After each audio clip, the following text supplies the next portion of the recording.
I understand. I've listed a long time, and I used to talk about the wobble. I would like to live life where I have better control of my wobble and can keep it at a high vibration and can notice those moments when the lions are coming. The way you do that is by looking at manifestations that you've already accomplished that you feel happy about and milking the appreciation that you feel. By acknowledging that some things have manifested that were at one time and maybe even for a long time still in a vibrational state, and when you chilled out about it, then it came into easier view. You just have to massage your thoughts into those better feeling places. That really is the work. And we know, friends, it feels counterintuitive to humans who have been counting on your action to make things happen. But it is our promise to you, your action is minuscule in comparison with the power and the leverage of alignment with this vortex. Most people are offering most of their action or behavior to compensate for not flowing their energy in a productive way. You worry about stuff and you don't line up with well-being, and you beat the drum of things not going well for you.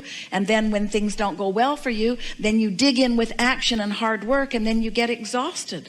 Because this receiving mode is not just the vibrational place. Just like you have to set your radio dial on 98.7 FM if you want to hear what's broadcasted from that tower. You can't set it on some other frequency. You have to tune your tuner to that broadcasting tower. And so we want to convince you that this vibrational reality, that this vortex is a broadcasting tower that includes everything that you want and all that you are and the path to full manifestation of every bit of it. And if you can accept that that is so, and then you can just care about tuning yourself to it, which just means think thoughts that feel good, then everything will turn out the way you're wanting it to. Such a nice thing. You could have 5 things, we know you've heard this, that are important to you. There are always more than that, but let's say 5 major things.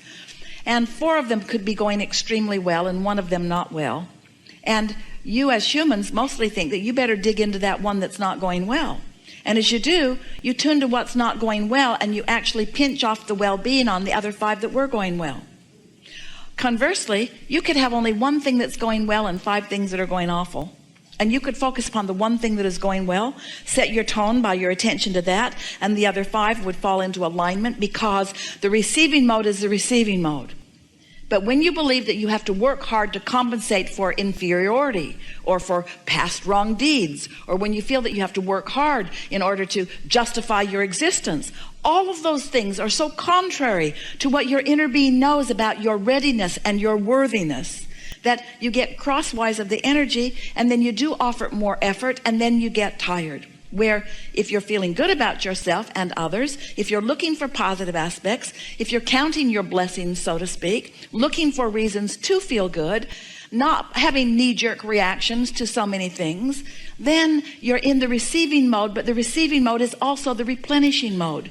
That's where your stamina comes from. That's where your clarity comes from. That's where your vitality comes from. That's where the good ideas come from. But most humans, we love you so much, you know what's coming next. You are reacting to things. So you're looking around, wanting to be objective, and that's a good thing, because you got to sift in order to launch those rockets. But as you're looking around, so often, instead of identifying what you want and running with it, you are having a reaction to what you don't want. And when you are reacting to what you don't want, then you're putting more emphasis on that. So you're actually often vibrating more in contrast to what you want than you are in harmony with what you want. Every subject's 2 subjects. What is wanted and the absence of it. So sometimes you're thinking that you're thinking about money when you're really thinking about not having enough of it. Sometimes you're thinking about having or getting or improving a relationship when often you're thinking about the absence of a relationship, or something about the relationship that you've got that you don't want.